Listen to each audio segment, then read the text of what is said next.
الله والصلاة والسلام على رسول الله وبعد. الله رب العزت بإحسان سرا أو بتوفيق سرا سورة البقرة 256 نمبر آیت پورې خبره شوې وه او په دې اخرني آیتونو کې الله رب العزت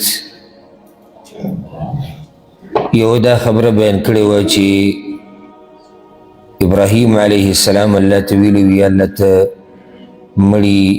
څنګه ژوندي کړې نو الله ورته وښوه. اوس دې نه بعد په دې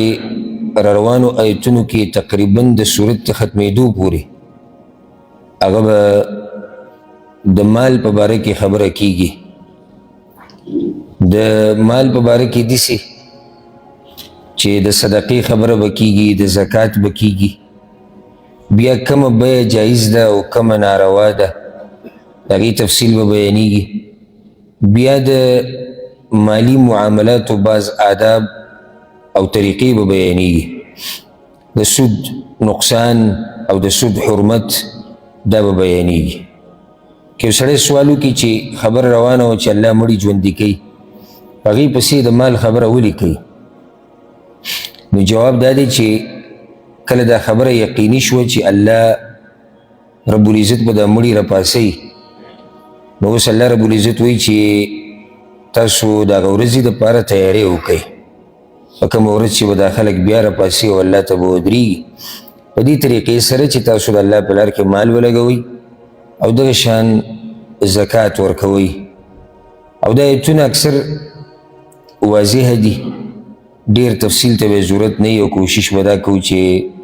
زیات نه زیات آیتونه هغه د الله رب العزت په توفیق سره وویلی شي. اعوذ بالله من الشیطان الرجیم بسم الله الرحمن الرحیم مثل الذين ينفقون اموالهم مثال دا کسانو چې خرج کوي مالونه خپل فی سبیل الله فلار د الله کې کمثل حبه پشان د یوې دانې دی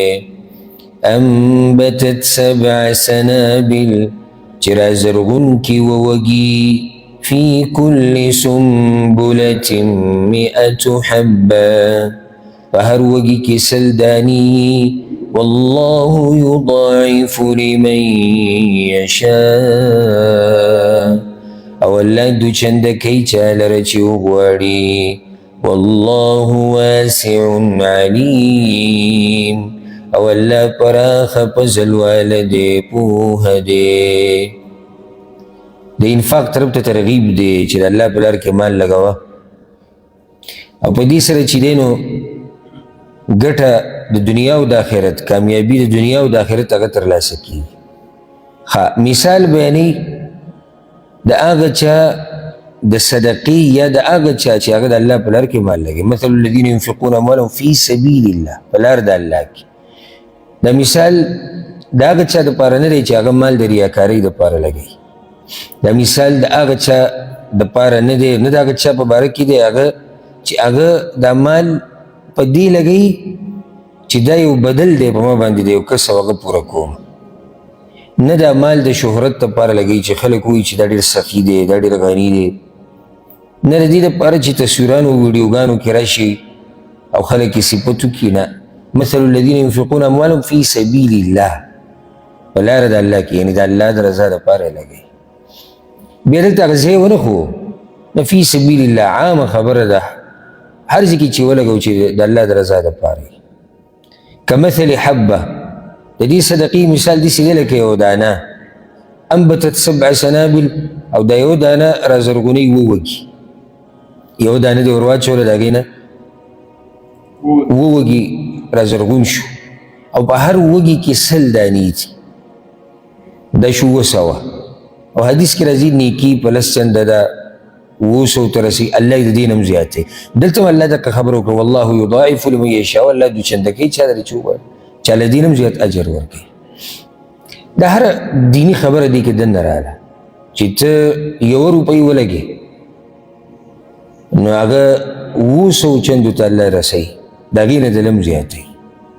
او بار بار موږ دا خبره کوو چې دا هغه تجارت دی چې دې کې تاوان بالکل نشته او دغسې تاوان نه دی چې یو سړی زما نه خو کمې شوې یو خو دی چې له تا نه چې کمې شوې دا هم د الله مال و یعنې ستاسې خپل مال خو نه دی ستا وونه او ستا بیینه په منځ کې لږ وخته پورې الله ته مالک کړي هوښیار سړی ګوره څه وکړي هوښیار سړی دا خبره یاده کړي اوس تا ته یو کس ووایي چې دا ګاډی داسې مثال دا ګاډی ته واله د یوې هفتې دپاره چې څه پیکې کوه هفته بعد به مال راکړې دا هفته مخکې ستا وونه هفته بعد به هم ستا نه وي هوښیار سړی هغه دی چې دې هفته کې ده نه دې نه فایده والي ځکه چې هفته بعد د ده نه دا ګاډی تلو والی ده دا خو لا بیا هم وخت معلوم دی موده معلومه چې هفته بعد تلو والی ده دا مال چې زموږ سره کم دی دا د الله مال دی دا زموږ نه او زموږ به نه یي مخکې هم زموږ نه روان وخت کې هم دا زموږ نه وي اوس هغه لږ وخت دی چې الله موږ له راکړی دی هوښیار هغه دی چې همدغه مال چې الله وله ورکړی دی د دې نه فایده والي او د آخرت ته ولیږي ځکه چې یو وخت روان دی چې ده سره به دا مال نه وي د هوښیارتوب شو دومره الله رب العزت تعالی اجر ډېر اوس دا د الله مهرباني ده ځکه وي والله واسع علیم الله پراخه فضل وارد یو شی الله مال راکړی دی او هغه ما د الله په لار کې ولګوو چې هغه دی په اصل کې د الله والله پې مال اجر راکوي دا خو د الله رحم دی دا خو د الله کرم دی ما څه داسې شی خو نه دی لګولی چې هغه ما پیدا کړی دی او ما جوړ کړی دی او بس زما شخصي دی او زما د پوخانه و او زما به د همیشه دپاره وي نه علیم الله پوهه دی پوهه یې ولې وي چې الله پوهه دی په دې چې څوک دا مال د الله په لار کې لګوي او څوک د الله په لار کې نه لګوي او الله په دې پوهه دی چې د چا دا مال پاک دی د قبلولو لایق دی او د چا دا پلید دی د قبلولو لایق نه دی او الله په دې پوهه دی چې د چا دپاره 200 چنده کې او د چا دپاره د هغې نه زیات کې او د چا دپاره کم کې الله په دې هر څه باندې خپله پوهه دی په دې اوس ډېر مثالونه بیانېدی شي او دا خبره به رانه اوږده شي او واضحه ده ډېر وضاحت ته ضرورت نشته او شان د دغه خلکو بیانوي هغه اوچت مؤمنان چې د الله په لار کې مال لګي او د هغوی د صدقو دې حال ته ګوره الذين ينفقون أموالهم في سبيل الله هغه کسان چې خرج کوي مالونه خپل په لار د الله کې دا د نیکانو خلکو اوچت صفت ته اورنی چې دوی مال لګي د چا په لار کې د الله په لار کې ګوره دا خبره یاده کوي حدیث کې راځي چې د انسان قدم د قیامت په ورځ د هغه وخته پورې د خپل ځینې نشي خوځېدی چې څو پورې ته د یو څو خبرو تپوس نه شي او به یې یو خبره دا دی چې مال دې د کوم ځای نه ګټلی دی او په کوم ځای کې دې لګولی دوی به تپوس کړي کوم ځای نه دې ګټلی کوم ځای کې دې لګولی یوازې خبره د ګټلو هم نه دی یو سړی خوشحاله وي زه حلال مال ګټم لګولی دی په کوم ځای کې دی نو داسې نه چې په لار د شیطان کې دې لګولی په ګناهونو کې په فحاشۍ کې په ډمتوب کې په خباستونو کې په فسق او په فجور او په فساد کې او په نشو تماشو کې فی سبیل الله په لار د الله کې مال لګوه بل ثم لا يتبعون ما انفقوا بیا نه ورپسې کوي په هغه څه پسې چې خرج کړي دي منا ولا اذى زباتنه او نه ضرر ورکول یو خدای چې مال لګي د الله په لار کې دویم دا کوم مال چې لګي نو په دې پسې بیا نه زباتنې کوي او نه تکلیف ورکوي زباتنه ګوره صرف په ژبه نه وي دا خبره مې یاده کړي زباتنه په زړه کې وي لکه اوس صحیح د سړي په ژبه باندې څه ونه وي زباتنه په زړه کې په مخه دا خبره راولي ما هو به زه یو څوک یم دا سړی یو ورځ دا ټک خطا چې کوم عبادت کې دا هم پرېږدي ځکه چې هلته په زړه کې بار بار راولي چې زه هم څوک یم توره مې والې ده اسمان مې راکوز کړی ده او ځمکه مې برخه اچولې ده هغه ټولې ده 15 روپۍ ورکړي زباتنه یوازې په ژبه نه وي د ژبې هغه زباتنه دا د مؤمن شان نه دی یو دوی زباتنه نه کوي موږ جو بس او موږ ولګولې او موږ او خبره به راتاو کي دغه ځای ته به راولي په خپله یعنې تاسو سره چې کله خبرې شروع کړي که نه کوشش یې دی چې په څه طریقې سره دا موضوع دی راتاو کي خپلو 10 روپو ته او بیا پکې به منځ کې ووایي چې موږ خو جو وینا یې نه ده په کار خو نو چې نه ده په کار ژوګلی کښېنه که نه ها اوس ضرورت راغی د دې خبرې نه بغیر کار نه کېدو یا کله سړی د خیر کار راښکاره کوي په دې نیت چې د ده تابعداري وشي لکه یو سړی ترغیب ورکوي چې دا نور خلک هم راګرم شي په دې نیکۍ باندې دی پکې داسې ووایي چې ما هم دا کار کړی دی دا جدا مسله ده خو هسې لګي په هر ځای کې او بیا مزه دا وکړي چې فیسبوک ته ور وخېږي او یوټیوب ته چې ما دا کار کړی دی او ما دا کار کړی دی دغه شان په مخه هغه کس باندې کس ته اثباتونه کول چاله چې دې ورکړي دي په مخه هغه ته رایادول څنګه ښه یو سړی به اوس غریب له پیسې ورکړي دی بیا ځای کوم ځای کې دې ولګولې پوره خو ویې که نه سپک کار کې سپک په نسبت د دیندارۍ سپک په نسبت د سړیتوب یو نیم سړی که دیندار هم نه وي که نه خو بیا هم د هغه سړیتوب وي چې دا خبره ورته بده ښکاري چا سره ښه وکړي به چاته نه وي پیسې دې ورکړي غریب د بشرمونه وشرم دغه شان تکلیف ورکول پکې نه وي ولا اذى تکلیف څنګه وي د دې ډېر مثالونه کېدی شي یو دا یو تکلیف دا دی چې ته به هغه چا سره چې دې ښه کړي دا به په عذابې نه په عذابول داسې چې کله ورته سړی سخته خبره وکړي لکه پیسې ورکړي او غریب راغی خپل حاجت واله ورکېږي ځه خواشي یو مړه تاسو نه مړېږي کوم و دا تاسو خپل کار ولې نه کوئ یاره ځان له او دا تندی به یې ترې کړی دا چغې به ویو دا خرش پرش یې لکه مه ورکوه مه ورکوه په تا باندې چا څه زور دی چې غریب دې پکې بې عزت هم کو ته د هغه د حال نه خبرې ته د هغه د مسلو نه خبرې داسې لیدلي چې ته که نه هم لیدلي چې پکې ډېر شی شته نو غریب ته به تکلیف ورکړي ضرر به ورته ورکړي په عذاب یې کړي بې عزت یې کړي کنځلې به ورته وکړي دیکه به وله ورکړي او بیا به د هغې نه بعد وله یو 2 روپۍ ورکړي نو د اوچتو مؤمنانو په مال لګولو کې دا قصه نشته یو پکې اثباتنې نه دي یو چاله تکلیف نه ورکړي الله دوی له څه ورکوي لهم اجرهم عند ربهم دوی دپاره اجر دی په نزد د رب د دوی ولا خوف عليهم ولا هم يحزنون او نه به یې څه یاره په دوی باندې او نه به دوی غمجنه کېږي چې دومره اوچت صفات پکې دي نو الله وایي چې دوی دپاره پوره پوره اجر دی او نه به غمي نه به یری د دې وضاحت مخکې شوی د غم او د یری قول معروف وینا نیکه ومغفرة أو بخنا خير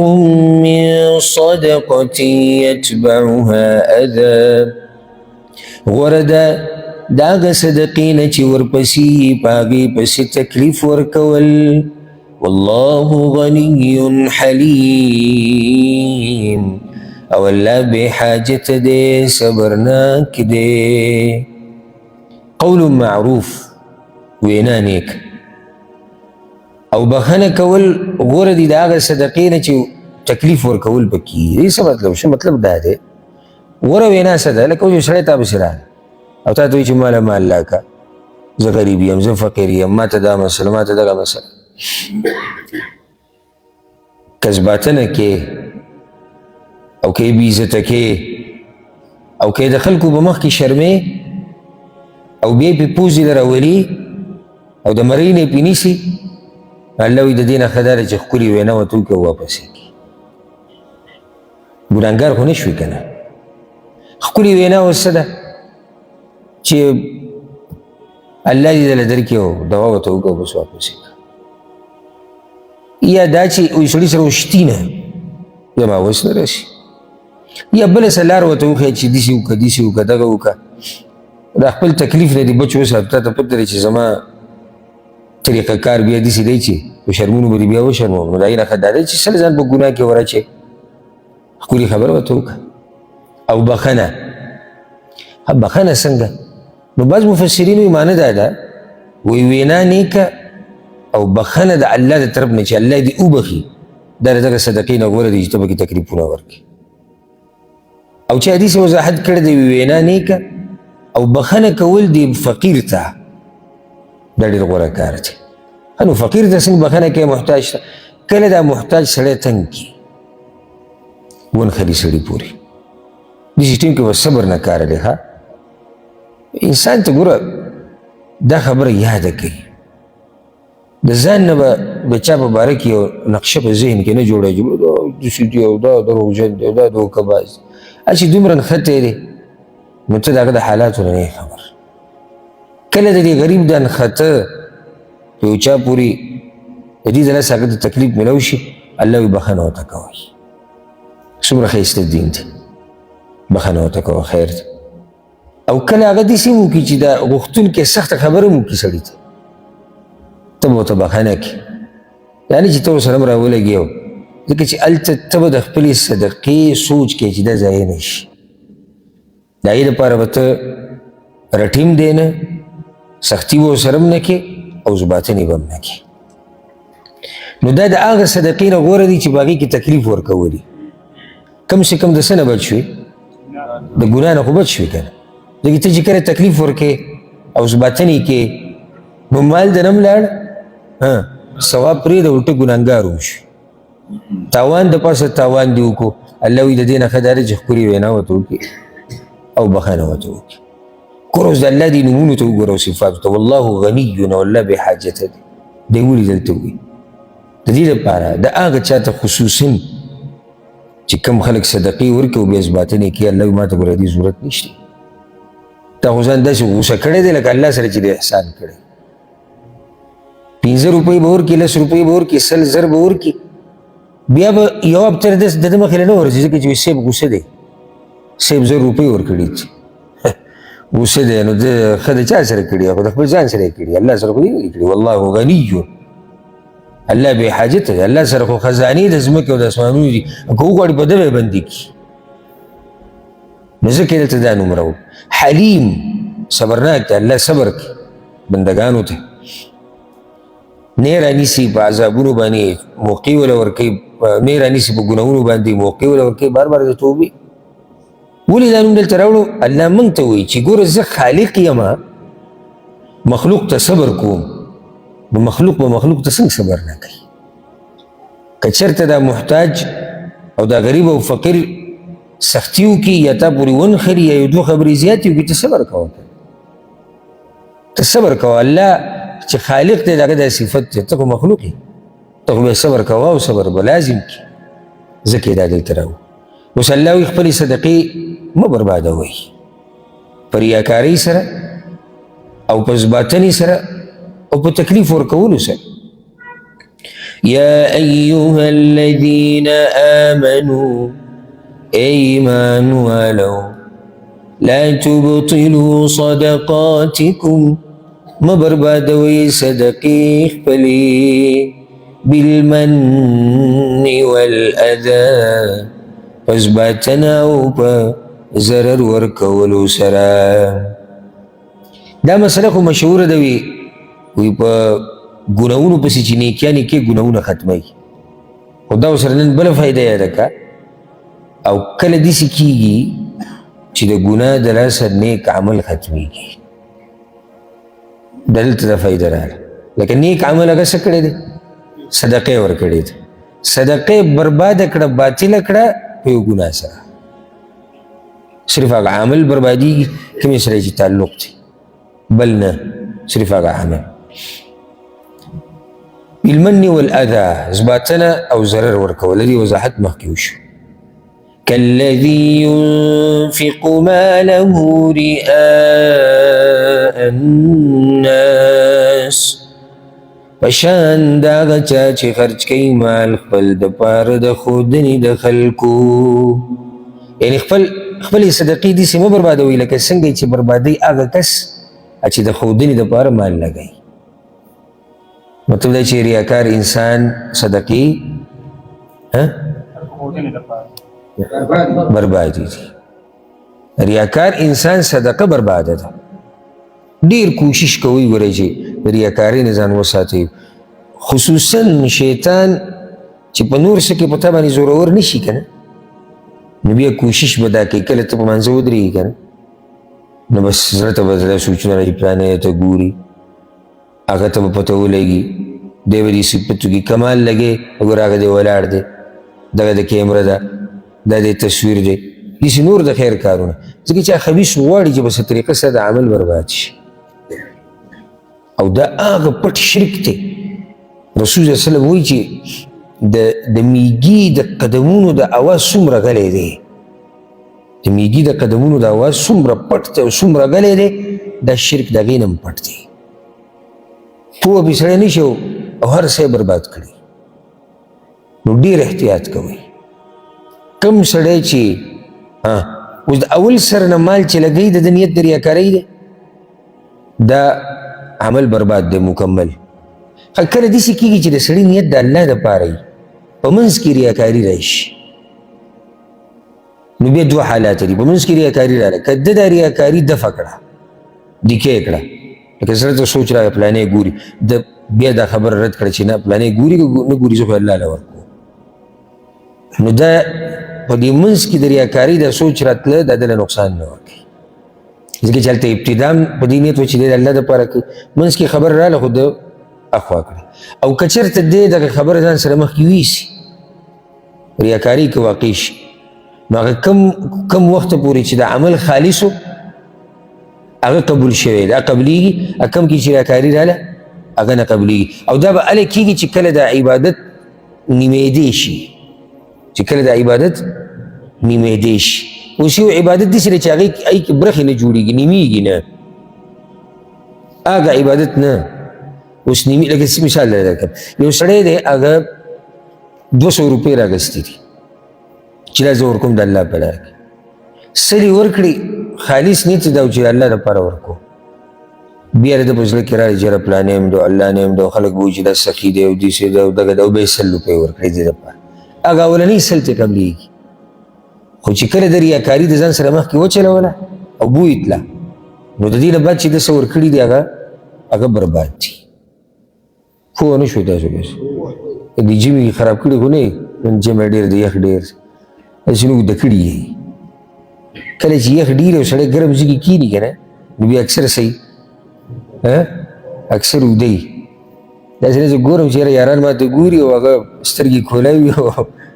کله سړی داسې اوږده کېږي چې سترګې کولی وي او اوږده پروت وي نو ریاکاري چې منځ کې راشي د هغې بیا دغه وضاحت ولا يؤمن بالله واليوم الآخر او ایمان نه لري په الله او په ورځ وروستنۍ مال لګوي د ښودنې د خلکو دپاره او نه په الله ایمان شته نه په آخرت اوس یا خو دا خالص کافري منافق دی منافق سړی هم ظاهره کې ښه کارونه کوي خو نه الله مني نه آخرت مني خو چې اوس مسلمان دی کافر نه دی او ریاکاري کوي نو ده خو په الله ایمان دی او په آخرت هم ایمان دی نو بیا ورسره دا خبره اضافي که د ده ایمان پوره نه دی ایمان ناقص دی ځکه خو ریاکار دی که چېرته د ایمان برابر وی چې آخرت ورځ را روانه ده او د دې هر څه به حساب کتاب کېږي نو ده بیا ریاکاري نه وی کړه خو ایمان یې کمزوری دی ځکه ریاکاري کې واقع شو اوس الله د ریاکار د عمل د وضاحت دپاره یو مثال بیانوي چې وګوره منافق سړی چې ظاهره کې ښه کارونه کوي زړه کې خیر نشتی او یا ریاکار سړی د هغه عمل داسې دی فمثله كمثل صفوان بس مثال د ده په شان د یو اوار کاڼي دی علیه تراب چې په هغې خاورې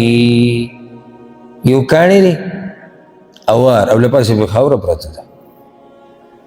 دا اوس د ده د صدقې مثال دی اوار کاڼی دی په هغې لکه داسې خاوره پرته ده لرې نه چې د سړی ګوري سړی دا ځمکه څه ده ډېره مزېداره ځمکه ده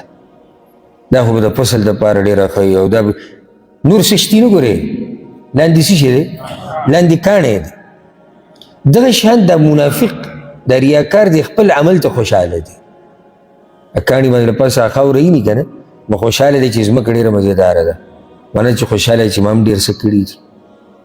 یا خلک یې چې ایني نو خلک وایي چې یاره سړی څه دی سړی خو ډېر ښه سړی دی هلته خو دی په کاڼي باندې له پاسه خاوره ییني ده ته څه پته لګي وشرمېږي اله او حقیقت اله راښکاره شي فاصابه وابل نو ورسي دغه کاڼي ته تیز باران فتركه صلدا نو پریدی هغې لره صفا. دې کې باران راشي. باران چې راشي حقیقت راښکاره شي چې هغه لاندې کاڼی دی له پاسه پې لږه خاوره پرته وه دوړه وه لاندې خو څه نشته. دغه شان دا سړی د ریاکار چې لا دې ته یې ډډه لګولې ده چې ما نیکیانې کړي دی او ما مال لګولی قیامت په ورځ چې دی الله ته مخامخ شي هېڅ خوند نه لکه چې حدیث کې دا راځي رسول الله وسلم وی الله وی چې څوک یو عمل وکړي او پکې زما سره څوک شریک کړي نو زه دې هم پرېږدم د ده د عمل هم پرېږدم.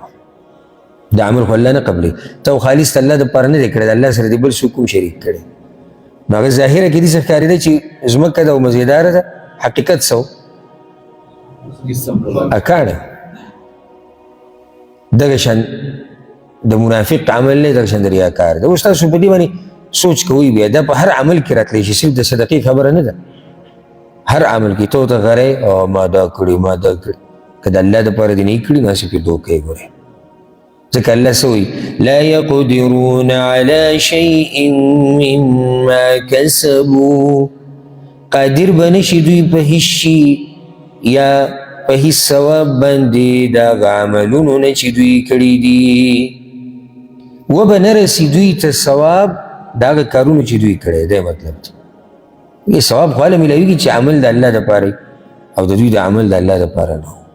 والله لا يهدي القوم الكافرين او الله هدایت نه کوي قوم کافرانو ته. نو اوس بل مثال بیانېږي د هغه مؤمن چې هغه خالص مال د الله دپاره لګوي. د دې مثالونه الله وایي واوره ومثل الذين ينفقون أموالهم او مثال دا کسانو چې خرج کوي مالونه خپل ابتغاء مرضات الله د پاره د لټولو د رضا د الله وتثبیتا من انفسهم او د پاره د مضبوطولو د نفسونو خپلو. دا خلک چې مالونه لګوي د دوو خبرو د لاسه لګوي. یو خو ابتغاء مرضات الله د الله رضا لټوي چې الله زموږ نه راضي شي. چاته خو دپاره نه دې دپاره نه چې خلک مصیبت وکړي. ګوره کله داسې کېږي که نه چې سړی عمل ښه عمل وکړي او خلکو ته راښکاره شي خلک یې صفت کوي. دا د مؤمن دپاره زیری دی دا د مؤمن دپاره خوشحالي ده چې سړی په ښه صفت مشهور شي. خو ده د عمل دې دپاره نه دی کړی چې خلک زما صفت وکړي.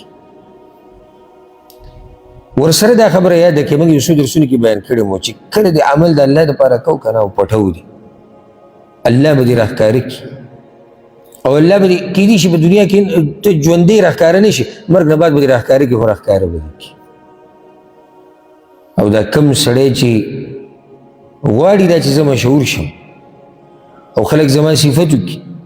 حدیث کې راځي چې الله به د قیامت پر ورځ راښکاره کړي. قیامت پر ورځ به څنګه راښکاره کړي د ده د ذلت او رسوایي به ټول مخلوق ته وښایي چې تا خو غوښته چې زه مشهور شم که نه دا واله مشهورتیا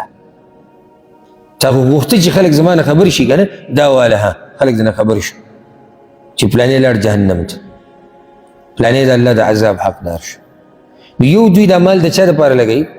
د څه دپاره لګوي د الله د رضا د لټولو لپاره. آیت ته ګورئ او آیت سره یو ځای اوسئ. دویمه ده وتثبیتا من انفسهم او د پاره د مضبوطولو د نفسونو خپلو یعنی چې زمونږ د نفسونه په دې ایمان باندې مضبوط شي موږ په دې اسلام باندې مضبوط شو زمونږ د ایمانونه مضبوط شي او ډېر شي دې دپاره لګوي. دې دا مطلب هم دی وتثبیتا من انفسهم او دا مال دوی په دې لګوي ځکه چې د دوی نفسونه مضبوط دي په ایمان باندې. دواړه خبرې پکې دي. نفسونه مضبوط دي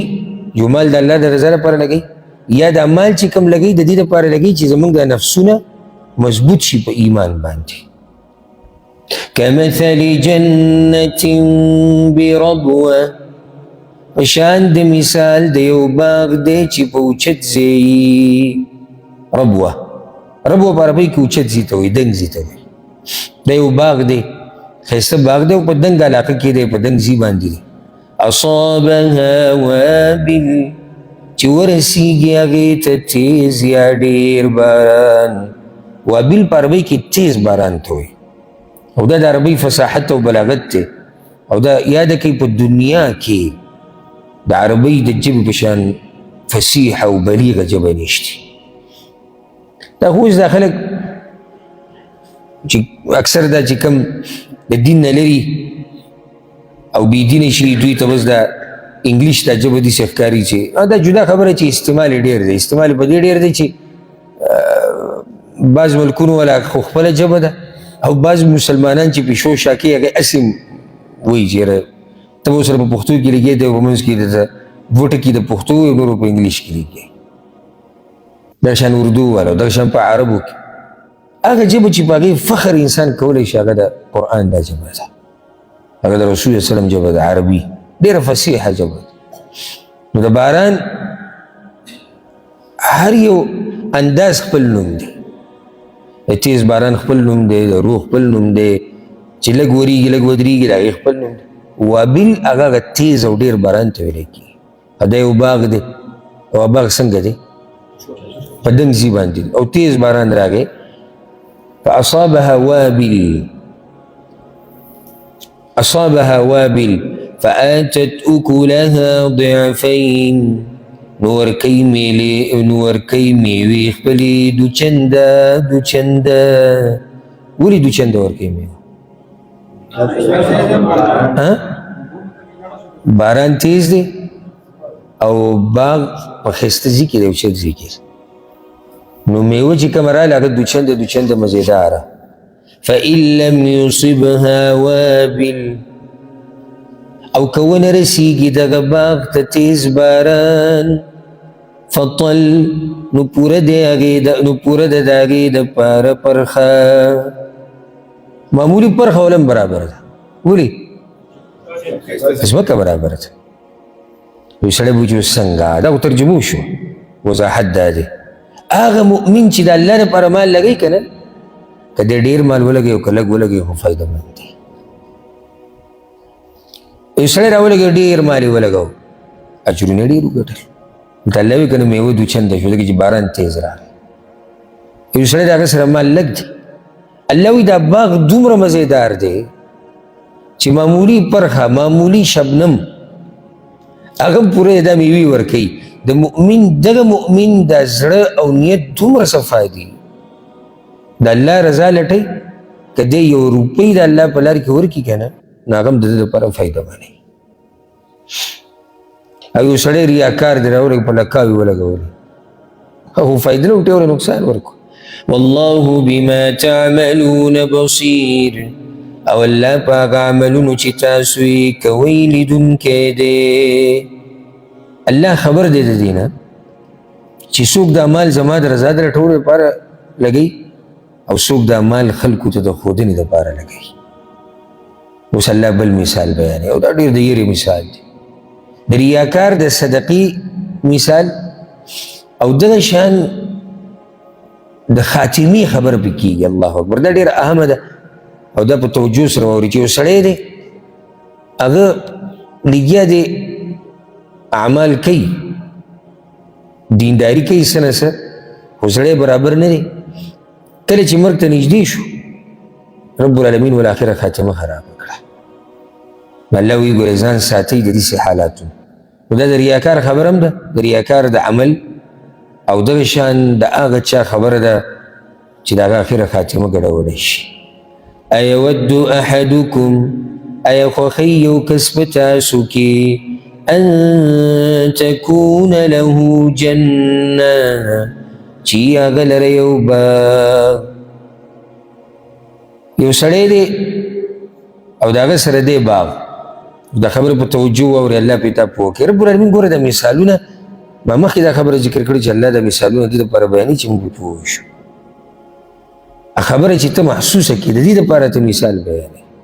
باغ دی او معمولي باغ نه دی. جنة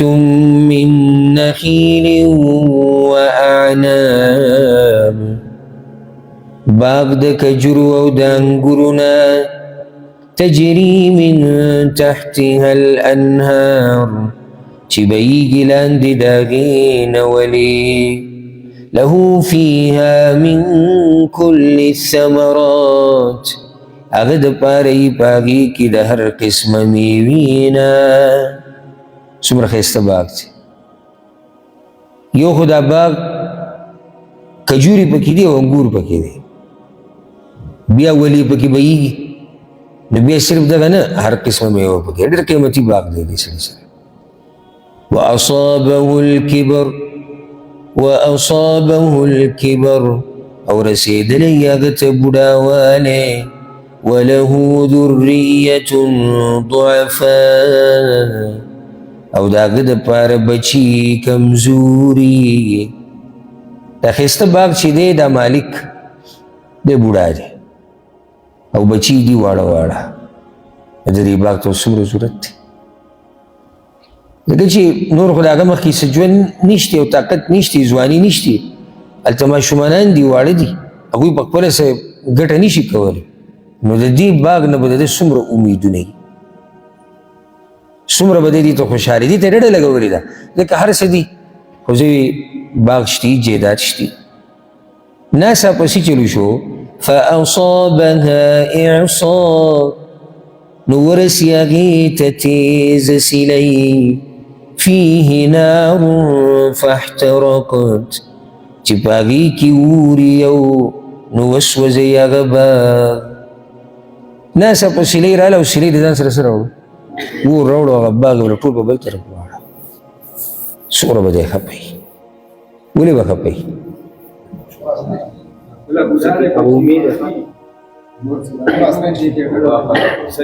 بارک الله فیک دی جواب دی خفه دی په دې شو او د دې خفګان حد نشتی د دې حد نشتی ځکه چې بله موقع نشتی اصل ما خبره دا ده بله موقع نشي اوس دله ځواني بیا کوم ځای نه راوړي چې دی بیا باغ وګټي دا هغه سړی دی چې مالونه یې لګولي ریاکارۍ دپاره ډډه ورته لګولې ده قیامت پورې چې کله ودرېدو او ډېر خوشحاله دی چې دا خو به ماته نیکیانې میلاویږي او ما دا کړي دي او ما دغه کړي چې الله مخې له راغی ټول اعمال یې برباد کوم ځای کې چې دته د مال ضرورت و د نیکیانو ضرورت پېښ شو هلته هر څه تباه و برباد شو ده سره اوس بله موقع هم نشي چې دنیا ته لاړ شي بیا الله وایي داسې نه چې دې تاوان کې پرېوځئ پوه نه شو د مثال یا هغه آخره خاتمه یو سړی لګیا دی اعمال کوي برابر دی آخره خاتمه هسې نه ورانېږي زړه کې چل دی ښه په لینډ روان دی او چې کله مرګ ته نږدې شو دغه ټیم کې خاتمه یې ګډوډه شوه د ژوند په آخرنۍ برخه کې د نور څه شروع کړو هغه کوم ځای کې چې ضرورت و نیکیانو ته په هغه ځای کې تباه و برباد شو هر څه لارو ختم شو واپس خو راتلی نشي ځکه چې خاتمه وشوه بله موقع نشته دا ډېره د یېرې خبره ده ګورئ او دا موږ چې څومره ناست یو که نه او دا چې څوک اوري زما دا غږ او څوک مایني دا ټول موږ ته دا پته نشي زموږ اخره خاتمه په څه باندې کېږي دا فی الحال خبره پرېږده فی الحال خو موږ ژوندي یو دا خو اوس خبره مرګ وخت کې به موږ څنګه یو ځکه هر وخت الله ته دا سوال کوو چې یا الله زما اخره خاتمه په ایمان کې حدیث کې دا راځي ګوره رسول الله صلی الله علیه وسلم چې یو سړی جنت ته رسېدلی او د ده او د جنت په منځ کې یو لږ ځای پاتې شوی د جهنمیانو اعمال شروع کړي د هغه ځای نه دی راواپس شي جهنم ته لاړ شي او یو سړی جهنم ته رسېدلی یو لږ فاصله کې د جنتیانو اعمال شروع کړي په آخري وخت کې د هغه جهنم د دروازې نه دی راواپس شي او جنت ته ننوځي نو دا ډېره د یېرې خبره ده ځکه الله وایي کذلک یبین الله لکم الآیات هم دغه شان بیانوي الله تاسو هم دغه شان بیانوي الله ستاسو دپاره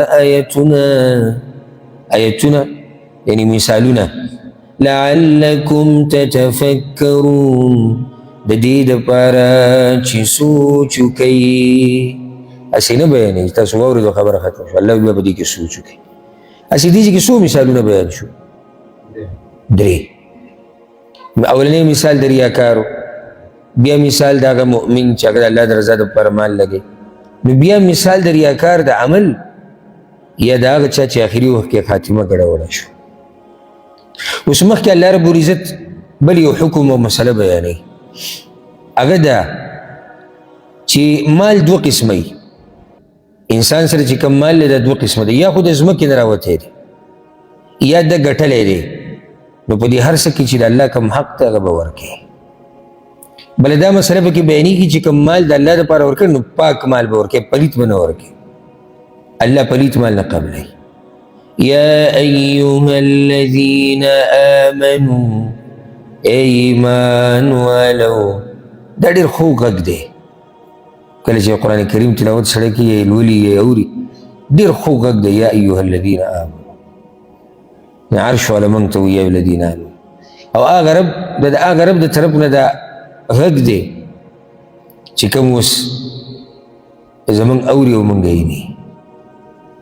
یا ایها الذین آمنوا ای ایمان والو، انفقوا خرچ کوي یا خرچو کوي من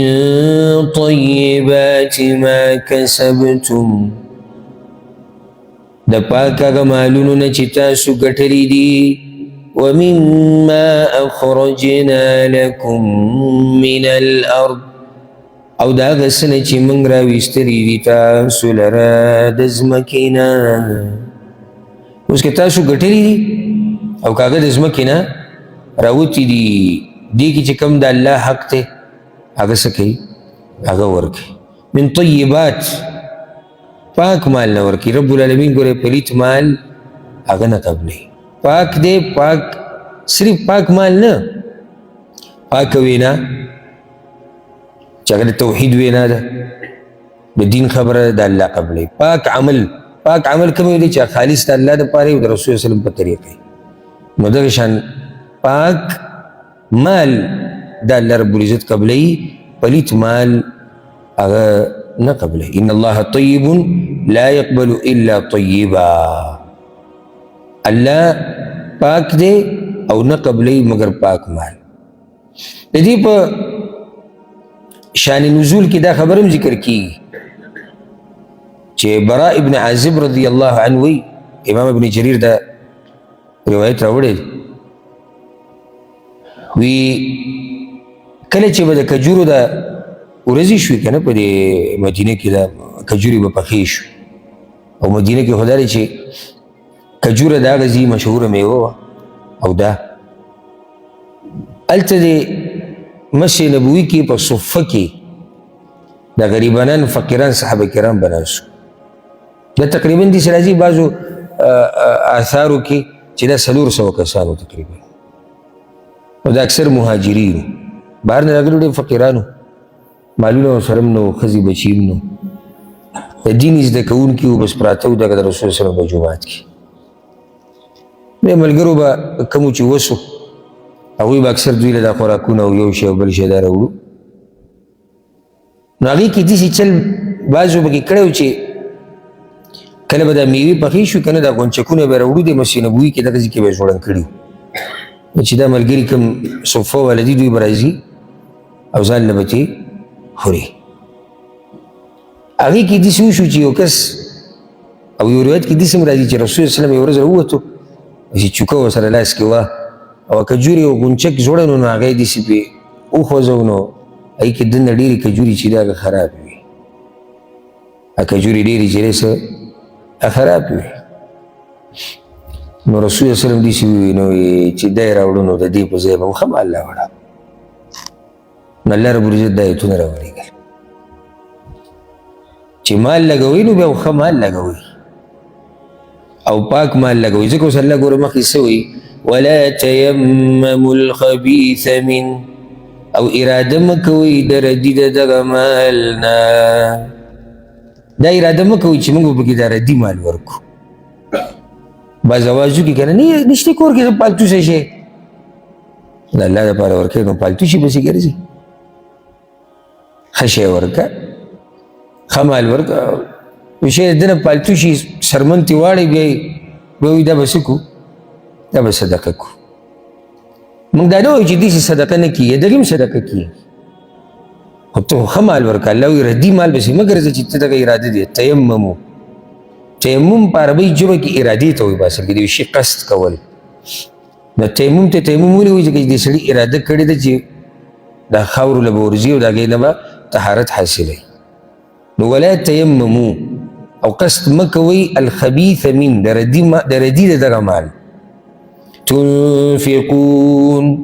چې تاسو خرج کوئ ولستم بآخذي حالانکې نه یې تاسو اخیستونکي هغې لره په خپل حق کې الله وایي د ځان دپاره به د ردي مال والي ځان دپاره نه الي نو الله دپاره یې څنګه لګي الا ان تغمضوا فيه مگر که سترګې پټې کوي په هغې کې ردي مال څوک په خپل حق کې نه الي ها که یو سړی سترګې پټې کړي نو وابېلي څنګه سترګې پټې کړي لکه اوس ستا په چا باندې حق دی او هغه ستا د حق تاله راوړو نیمګړی یا بل نقصان دی بل نقصان دی ته یې نه اړې ها په یو صورت کې الې چې ته سترګې پټې کړي مطلب دا چې ځان غافله کړي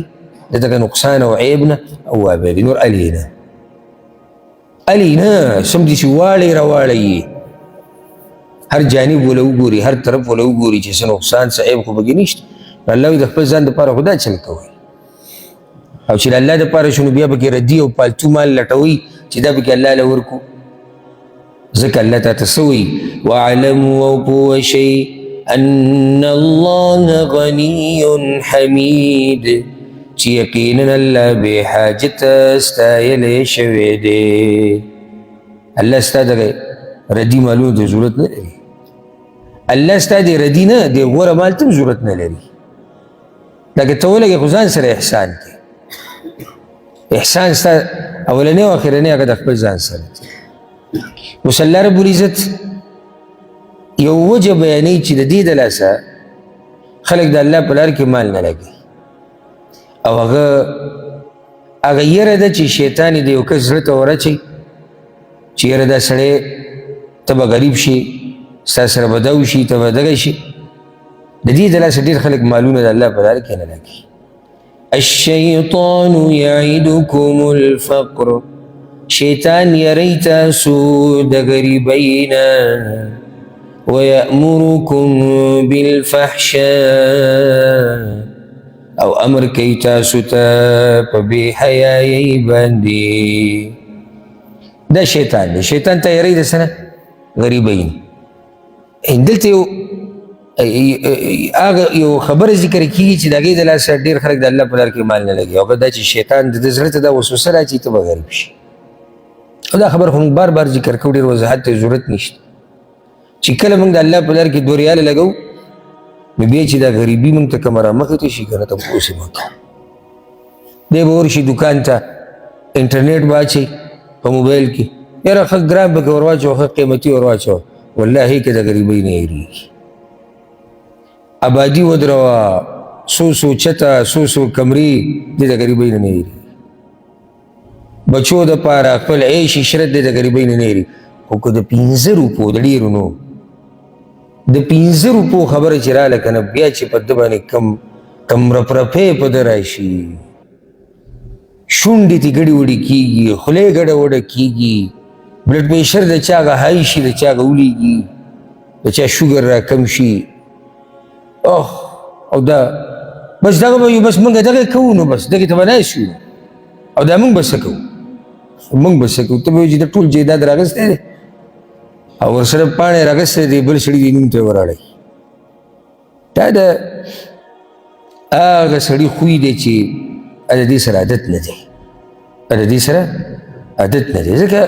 دا خو یو حقیقت ته منلی پکار دي په دې باب کې عرب زموږ نه ډېر مخکې دي عرب عموما د عجمو نه په دې کې مخکې دي بیا عرب د خلیج د ملکونو دا بیا د نورو عربو نه مخکې دي نو کم سړی چې د دې مال لګولو سره عادت یي که نه د الله په لار کې په ده رپرپی نه راځي بلکې دی چې څومره مال لګوي دومره خوشحالېږي ځکه چې هلته دی په حقیقت ته مسلې باندې پوهه دی او چې غریب چېرته مال یې لګولی نه دی او ته ورته ووایي چې داسې او بیا چې ناڅاپه ورته ووایي چې یاره دا ملګری غریب دی که ده سره بس سلار ورته نه میلاوي یره وګوره تښتي او داسې تښتي چې بیا به راټینګ هم نه کړي. الشیطان یعدکم الفقر، شیطان تاسو د غریبۍ نه یری الله یا به ته غریب شي دا به داسې شي دا به او بله دا چې شیطان تاسو ته د بې حیایي خبره ښیي، یری هم د غریبۍ نه او په بې حیایي هم راګرموي. بل طرف ته دا واوره والله یعدکم مغفرة منه وفضلا، او الله لوز کوي تاسو سره د بخښنې د خپل طرف نه او د مهربانۍ. یو طرف ته شیطان ته یری ده غریبۍ نه، بل طرف ته الله ته وایي چې نه نه نه زه به دې وبخمم او زه به د باندې خپله مهرباني ښه ډېره وکړم. نو ستا مرضي ده، د رحمان مني او که د شیطان مني. د شیطان اعلان دغه دی، د الله اعلان دا دی که ته مال لګې الله وایي د دې نه بله ډېر درکړم، خپل فضل او احسان به د باندې وکړم او زیاتي ده چې بخښنه به راته وکړم. والله واسع علیم، او الله پراخه فضل والا پوهه دی. اکثر د الله د دې نوم سره په قرآن کې واسع سره علیم راځي. الله پراخه فضل والا دی پوهه دی. ولې د دې سره د علیم راځي؟ اشاره دې طرف ته چې الله فضل فراخه دی او الله پوهه دی چې د دې فضل حقدار څوک دی او څوک نه دی. الله چې په چا فضل کوي نو الله پې پوهه دی، او چې الله د چا نه خپل فضل بند کړي نو الله په دې پوهه دی چې په چا بندول پکار دی او په چا نه. یؤتي الحکمة من یشاء، ورکوي پوهه چاته چې وغواړي. ومن یؤت الحکمة، او چاته چې ورکړی شوه پوهه د دین، فقد اوتي خیرا کثیرا، نو یقینا دته ورکړی شو خیر ډیر. وما یذکر الا اولو الالباب،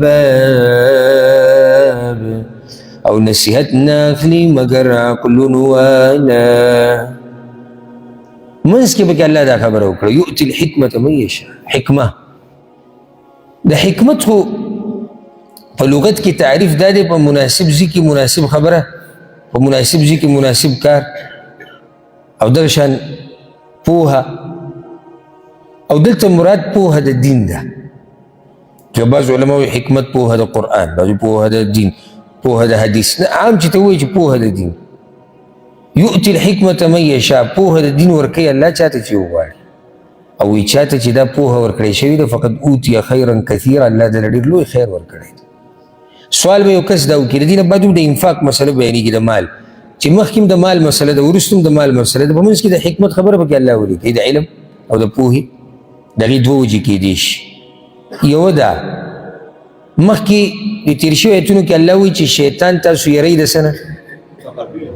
د غریبۍ نه، او الله تاسو ته امر کوي یا الله تاسو سره لوز کوي چې زه به درته بښنه وکړم. اوس په دې کې فرق هغه څوک کولی شي، او دا خبره د هغه چا ذهن ته پرېوځي چې الله ورله حکمت ورکړی، پوهه د دین ورسره وي که نه، نو هغه به پوه شي چې دا خو شیطان ما ته وسوسې راچوي، ما منع کوي د دې خیر نه، او الله ما ته بښنه کوي. دوی بعضو علماو دا ویلي دي، وی خبره د مال روانه وه، الله پکې د دین د پوهې خبره وکړه په دې چې صرف ګوره توجه مال ته مه ساته، صرف خبره د مال نه ده، دین باندې ځان پوه کول دا یو لوی عبادت دی. او دا حکمت چې چاته ورکړی شوی ده فقط اوتي خیرا کثیر، الله دله ډېر خیر ورکړی دی. او به څومره چې دا حکمت ډېري دومره خیر ډېر دی، څومره چې ډېرېږي خیر ډېرېږي. اوس ستاسو مرضي ده نه، که څوک دا خیر ډېرول غواړي هغه خپله مرضي ده. که څوک دا اعلان وکړي چې که څوک مال ډېرول غواړي راځئ، نو څومره منډې به موږ ووایو چې مال ډېر کړو. خیر که ډېری او غواړي چې فضل د الله د باندې ډېر شي،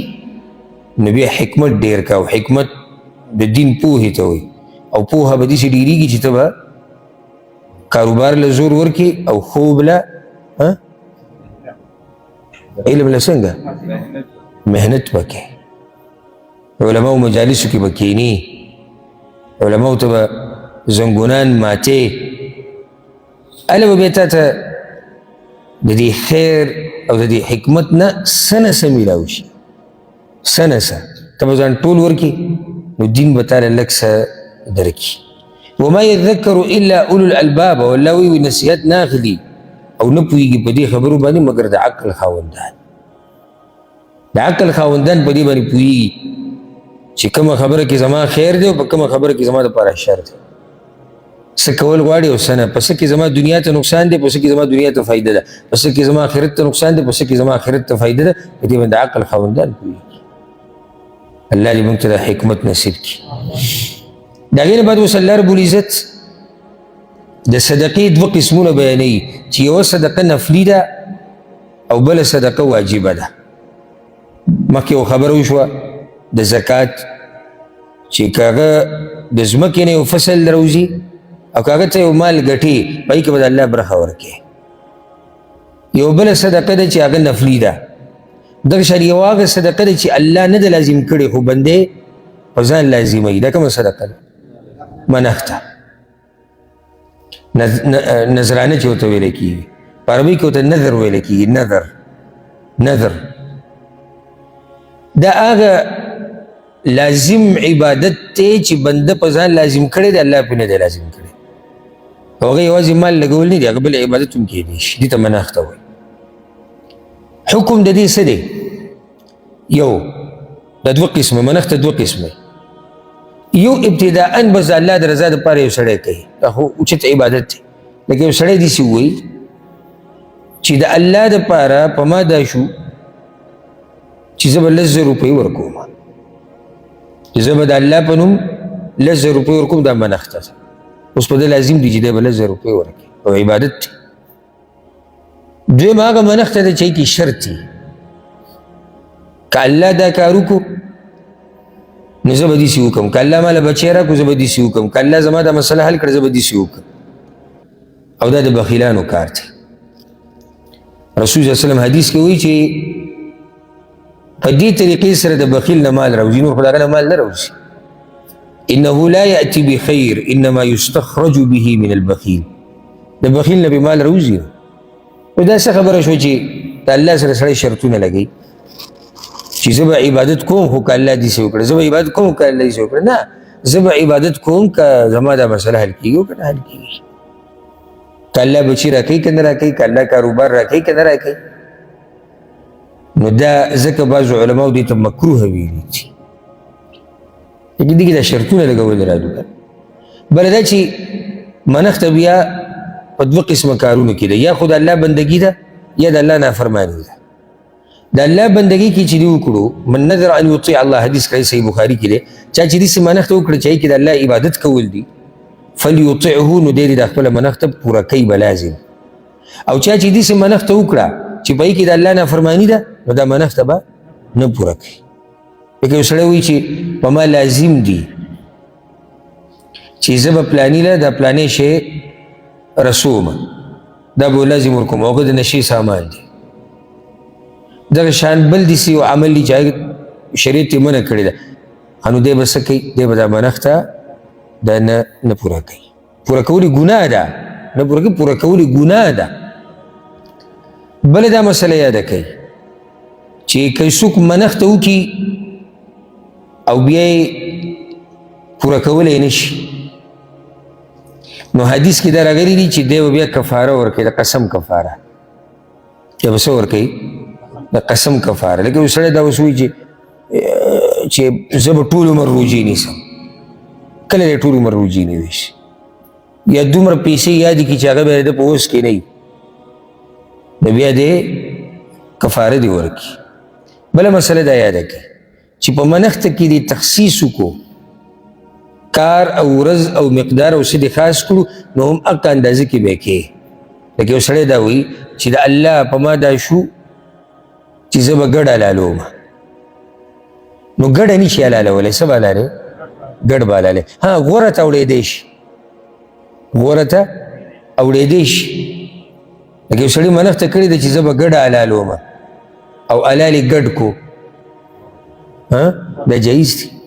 لکه رسول صلی الله علیه وسلم پسې یو کس راغی، یا رسول الله ما منښته کړې ده چې زه به بیت المقدس کې لمونځ کوم، مسجد اقصا کې. رسول صلی الله علیه وسلم ته مسجد نبوي کې وکړه بلته وکړه ولې دا دغې نه غوره دی نو ته غوره ته اورېدی شي که څه نشي راتلی که د عباس په دې ګرمو کې خبره وکړي که نه په ځان پوه نه وي وروسته بیا پوه شي چې دا ما څه وویل خو دې سره عادت دی ګرمو کې وبه بس چې که دا کاري شو که نه نو ځکه کوم غوایي چې زمونږ کره ولاړ دی دا به حلاله و بیا وروسته ته پوه شولی که سړی بیزه حلاله کړي او که سړی پیسه حلال کړي او کله دا راته وایي که سړی دې په ځای دوه چرګان راوړي نو ته په هغه ټیم کې ګرم ګرم کېدې ولې خبرې ته سوچ نه کې ولې سوچ نه کې هرې خبرې ته سوچ کو الله خو به تا نه لازم کړي که نه نو چې تا په ځان لازم کړو الله د باندې نو لازم کړي او تا ځان ګرم کړو په ځان دې لازم کړو چې اوس دې لازم کړي اوس به سر ته رسوي د دې نه غوره ته اورېدی شي لکه اوس یو سړي دا ویلي چې زه به ګډ حلالو او بیا غوایي حلالوي او یا دغه بل مثال یو سړي ویلي چې زه به 1000 روپۍ ورکوم او 2000 ورکوي خو 1000 یادې کړي دی او بیا وایي که 500 ورکړم نو په دې کار نه کېږي دا زموږ خوا دا مسلې ډېرې راځي ډېر درته پوښتنه مانه کېږي ما داسې ویلو که اوس داسې وکړو ما داسې ویلو که اوس داسې وکړو ولې د پارټۍ سوچ نه کوو دغه شان یو سړي دا وایي چې زه به د الله دپاره په ما دا شوه چې زه به د جمعرات په ورځ روژه نیسم نو دی به روژې په کوم ورځ نیسي جمعرات یو سړي دا وایي چې د الله په ما دا شو چې زه به روژه نیسم به چې هره ورځ یې ونیو خو چې کله تا ورځ خاص کړی یا مقدار دې خاص کو نو بیا به هغه شان پوره کې او دا منښت چې دی د جاهلیت په زمانه کې و صرف اسلام کې نه لکه تاسو تاریخ اورېدلی او سیرت د اسلام نه مخکې عبدالمطلب چې د رسول وسلم نیکه دی هغه منښته کړې وه که الله ورله لس زامن ورکړو نو دا لسم به د الله دپاره حلالوي د کعبې په خوا کې به حلالوي کعبې دپاره به قربانۍ نو هغه لسم زوی د هغه عبدالله و د رسول وسلم وارد صاحب او دغه شان نور هم په دې باندې دلایل شته چې دا منښته چې دی دا د جاهلیت په زمانه کې هم وه وما انفقتم من نفقه او هغه چې تاسو خرج کوئ څه خرچه او نذرتم من نذر یا منښته کوئ تاسو څه منښته فإن الله يعلم نو یقینا الله پوه دی په هغې باندې الله ته دا هر څه پته ده منښتې ورته هم پته ده د صدقو ورته هم پته ده د نیتونو ورته هم پته ده د دې دپاره ووایي چې ګوره بیدار اوسه په هر څه کې وما للظالمین من انصار او نشتی ظالمانو دپاره څوک مددګاران نو دلته ظالمان څوک دي منښته نه پوره کوي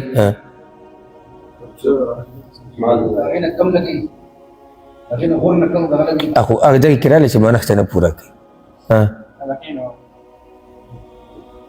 واجب صدقه نه ورکوي داسې کېدي چې واجب صدقه نه ورکوي بل ظالم څوک دی بس تقریبا خبرې اخلاص پکې نه ریاکاري کوي او دغه دا قسمه خبرې چې پکې د ظالمان دي او الله د ظالمانو څوک مددګار نشته چې د الله نه اخلاص کړي اوس د صدقو دوه نور قسمونه ذکر کړي ښکاره صدقه او پټه صدقه الله وایي چې ښکاره صدقه هم غوره ده ښکاره صدقه هم ښه ده او پټه ډېره غوره ده بیا په دې کې د علماو اختلاف راغلی دا مو خلاصه بیانوو په دې کې د علماو اختلاف راغلی چې دا پټه ډېره غوره ده که ښکاره غوره ده نو چا ویلي دي پټه صدقه ډېره غوره ده حدیث کې راغلي چې رسول الله وسلم وایي او دا اوږد حدیث ته امام احمد راوړی دی او په صحیح بخاري کې هم شتي په صحیح مسلم کې هم په دغه معنی شتي چې د آدم بچو کې غوره انسان هغه دی یتصدق بیمینه چې دی په ښی لاس صدقه ورکړي او پټی یې د دې ګس لاس نه چې دې ګس ته هم پته ولري دا ټول نه غوره بعضو علما ویلي ښکاره صدقه غوره ده خو په دې کې قول فاصل دا دی او درمیانه قول هغه دا دی چې حالاتو ته به کتی کېږي که چېرته صدقه ښکاره ورکولو کې خیر وي او هغه داسې چې دا خلک تابعداري وکړي او دا عبادت ورته رایاد شي نو بیا ښکاره صدقه ورکول څه دي غوره دي او که دغه نه وي نو بیا پټه ورکول غوره دي او چا داسې ویلي وي زکات ښکاره ورکوه او صدقه پټه ورکوه زکات ښکاره ورکوه ځکه چې هغه سیم فرض دی هغه په تا فرض دی که ته ښکاره کوې که نه خلک وي د سره مال دی او زکات ورکوي دویمه دا چې په هغې کې د خلکو دپاره د تابعداري په نیت یې ورکولي چې دا خلک کوم زکاتونه ورکړي عامې صدقې چې ته کوم ورکوې کمې لازمي نه دي دا پټې ورکوه چې خلکو ته پته نه لګي چې خلکو ته پته نه لګي چې د مال نفلي مال لګولی دی نو ځکه الله وایي ان تبدو الصدقات که تاسو ښکاره ورکوئ صدقې فنعما هي نو ښه دي دغه دا هم ښه دي وان تخفوها او که تاسو یې پټې ورکوئ وتؤتوها الفقراء او ورکوئ هغه غریبانانو ته فهو خیر لکم نو دا ډېره غوره ده ستاسو دپاره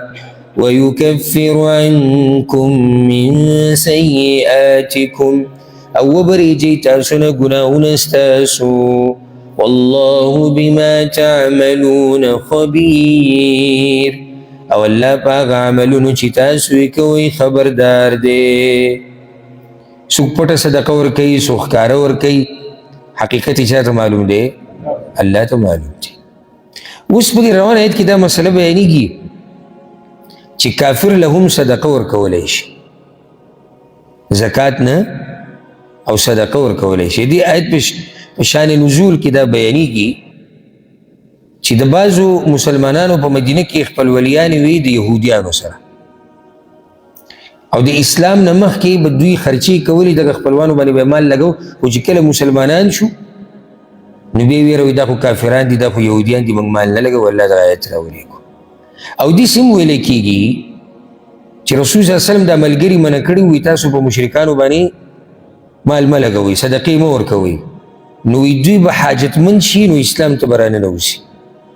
رب العالمین دا آیت راولېږو چې نه هدایت ستاسو په لاس کې نشتی تاسو په زور څوک اسلام ته نشي رادنه کولی او که تاسو یو مال ولګوئ صدقه ورکوئ نو هغه الله ته پته ده چې تاسو په سنیت ورکړې ده او بل دا چې هغه ضایع کېږي نه تاسو ته به اجر میلاویږي اگر که تاسو کافر له ورکړه نو کافر حاجتمند له چې تا سره جنګ نه کوي هغه کافر چې تا سره جنګ نه کوي یا یو معاهده کړي مسلمانانو سره او هغه غریب دی فقیر دی او سړی وله مال ورکي خپلی دی یا په دې نیت چې دی متاثره شي د اسلام نه نو دا جایز دی نو ځکه الله رب العزت وایي لیس علیک هداهم نشتی ستا په ذمه په نیغه لار راوستل د دوی پیغمبر وایي دا ستا ذمهواري خو نه دی چې ته په زور خلک دین ته راړې بیا که خبره د پاوله کې مونږ کړې وه سورې فاتحې کې چې هدایت دوه قسمه دی ذهن ته مسلالو کې رانغلي توفیق او هدایت ته ارشاد نو د پیغمبر په ذمه کم یو نشتی توفیق هدایت ارشاد خو د پیغمبر سره شتي چې خلکو ته لار وښیي خو دې لارې ته راړول الله پیغمبر ته یې د ستا لاس کې دی ولكن الله يهدي من يشاء مگر الله په نیغه لار راولي هغه چا لره چې ویې غواړي وما تنفقوا من خير فلأنفسكم او هغه څه چې تاسو خرج کوئ د څه مال نه نو ستاسو د ځانونو دپاره دی وما تنفقوا من خير خیر نه مراد دلته مال دی تاسو چې څه مال لګوئ فلأنفسکم نو ګټه ستاسو دپاره ده بل چاته ګټه نه میلاویږي ګټه اولنی او اخرنی هغه ستا دا خبره مو په اول سر کې کړې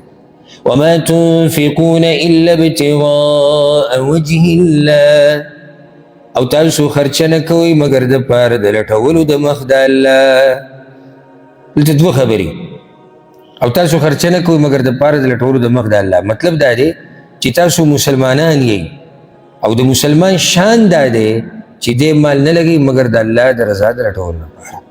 نو تاسو خو الله راضي کوئ که تاسو کافر لم صدقه ورکړه خو په دې نیت چې الله راضي کوئ الله به درته راضي شي ها د پاره د لټولو د مخ د الله، معنی د پاره د لټولو د دیدن د مخ د الله. د اعمال لګی چې د قیامت په ورځ د الله رب العزت د مخ دیدن وکړم.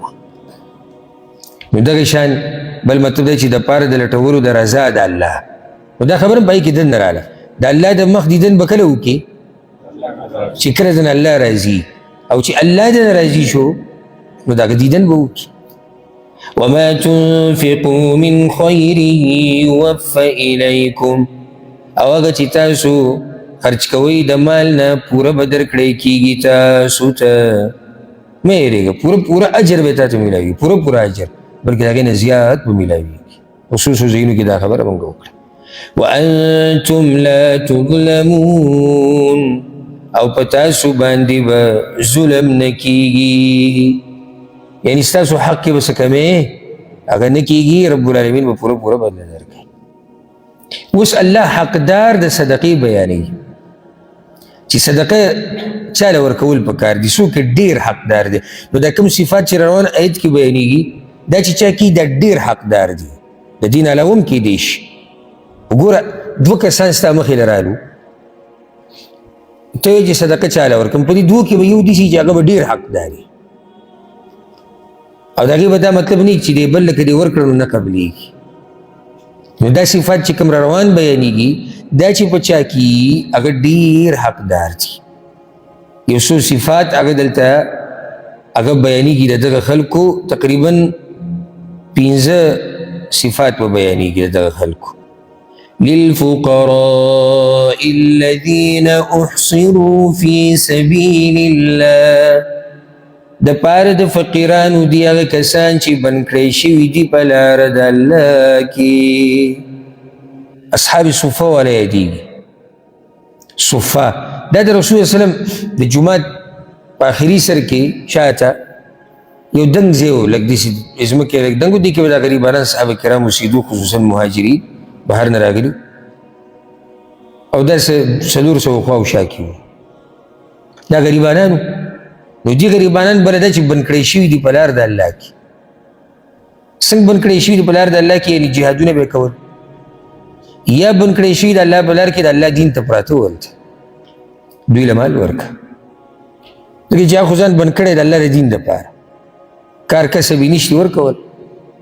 لکه یو طالب علم دی، غریب دی، هغه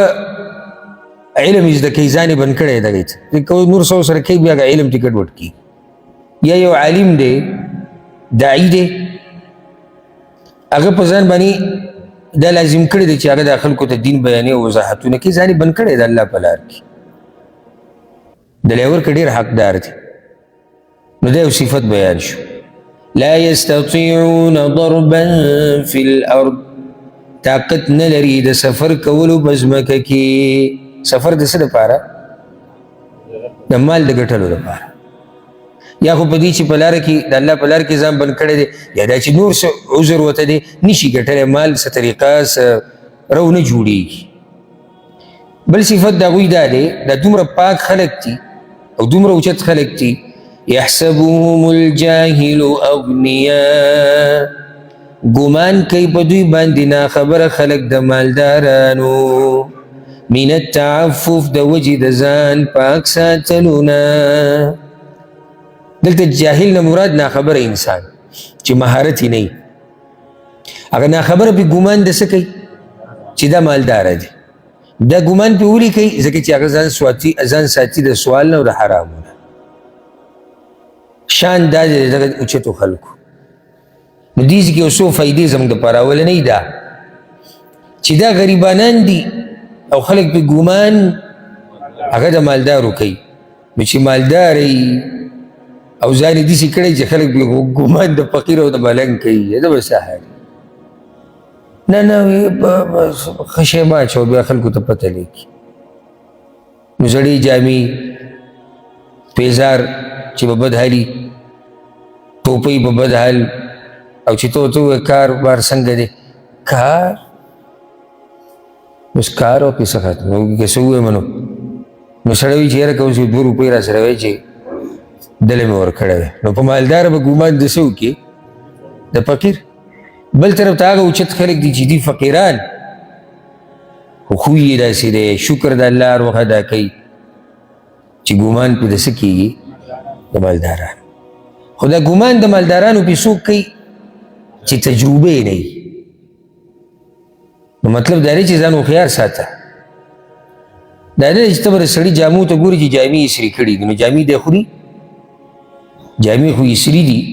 خو ته نور حالات معلوم که چې نور حالات د ده څنګه دي سړی دینداره دی هر وخت الحمدلله وي یا خو د الحمدلله نه علاوه بل ټکی نه وي ته هم صرف دې ته مه پرېږدي چې یاره الحمدلله ووایو بس کیسه برابره ده ته لږ عقل استعمال که سوچ وکړه فکر وکړه چې څه به وي څه به نه وي ها بعض خلک څه وایي زموږ دا خلک کور رښتي وایي کوري نو کور خلک خوري د یو سړي کور رښتي دوه کمرې رښتي درې رښتي منو مونږه ورې د دې سره یو سړی نشي غریب کېدی نور څه یې نشته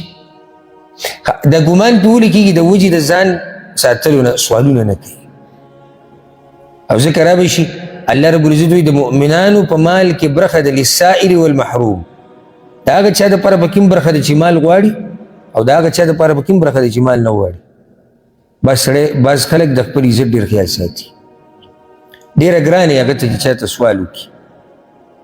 خو بیا موږ له هم پکار چې ځان هوښیار ساتو که نه د بعضو خلکو دا ذهن دی چې ما ته دا لاس داسې نه یې راوګد کړي که نه او په دې خپو راته نه یې پرېوتی نو زه دا نه منم چې دا غریب دی ته د حالاتو نه معلوم که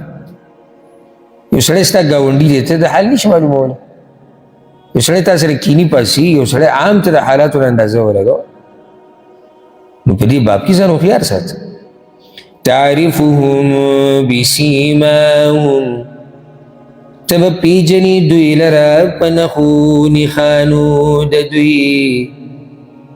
ته به پیژنې دوی لره په نښو نښانو د دوی نښې نښانې د څه دي د غریبۍ یعنې معنی ده چې صحیح دا خو ځان ساتي او کې قناعت دی هغوی سوالونه نه کوي خو دومره ده چې نښې نښانې که سړی هوښیار وي سوچ وکړي نو هغه ښکاري دغه شان نښې نښانې د دیندارۍ پکې هم ښکاري نښې نښانې پکې د دې هم ښکاري چې دوی سوال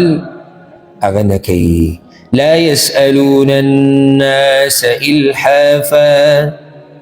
سوال نه کوي د خلکو نه په نښتو سره بل صفت یې دا لحاف په عربي کې د کمبل ته وایي الحافه معنی ده چې د کمبل په شان د پورې نښلي نه چې ماله دا راکړه ماله دا راکړه ډېر قدرمن سړی دی دی صفت شو چې د چا نه اصحاب صفه الله اکبر یو روایت کې راځي څه ناشنا د خلکو قربانیانې ورکړي دین دپاره وایي په منځه کې به ولاړ و غرب به شو راوبه ولیدو لوږې د لاسه به پکې باز راولیدو نو څوک چې به نه وي جومات ته راغلی و نو هغه به پې ګمان د لیونو کوي چې څوک لیونی وي جومات ته راغلی پروت هغه لیونی نه و دغه اصحاب صفه کې به یو کس خوراک به ډېر وخت نه و کړی راوبه ولیدو او چا نه به څه نه غوښتو او صحابه کرام چې کوم الله اوس ورکړه هغوی به خپله منډه واله هغوی به هم دې ته نه پرېښودو چې دوی سوال وکړي دواړو طرفونو ته الله رب العزت زموږ تربیت کوي هغه چا سره چې مال دی د هغه تربیت هم کوي او هغه چا سره چې مال نشته د هغه هم تربیت کوي وما تنفقوا من خیر او هغه چې تاسو خرج کوئ څه مال فإن الله به علیم نو یقینا الله په هغې باندې پوهه دی بار بار الله تعالی اطمینان درکوي بار بار چې څه لګې زه مې پوه نه ضایع کېږي الله او یره پکې هم د بار بار د چې څه لګې الله وایي ما ته پته ده چې زما دپاره یې لګې که د ریاکاري دپاره یې لګې